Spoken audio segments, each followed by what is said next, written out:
సంతోష్ సంతోష్ గలబ్బే గడేవాడు 500 పడేసిండు. పైసలు ఇక్కడి నేను పెద్ద కాబట్టి నాకు 300 నీకు 200. నేనే ఫస్ట్ చూసిన, నీకు 300 ఎందుకు ఇవ్వాలి? ఎవరు చూస్తేంది? నాకు ఎక్కువ కావాలి, నాకు 300 నీకు 200 ఇచ్చేయి. నేను ఇయ్యను, నాకే 300 నాకే కావాలి. ఇయ్య. సరే గొడవలు వద్దు, 50-50 తీసుకుందాం. 50-50యా? సరే ఫోన్పే చేస్తా 50. చేసిన. మిగతా 200 ఏడిపోతుంది ఏం చెప్పకుండా. ఎక్స్క్యూస్ మీ, మీరు ఇందాక అక్కడ 400 పడేసుకున్నారండి. నా దగ్గర 400 చేంజ్ లేవండి, 500 పడేసుకున్నట్టున్నా. ఓ 500. ఇదిగోండి మీ 500. Okay thank you. ఖతం. ఏం చేసినావు నువ్వు?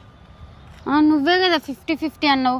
నీకు 50 నాకు 50 పోగా ఇంకా 400 ఉంటాయి. పాపం ఆయనకి ఇచ్చేద్దామని పోతే ఆయన 500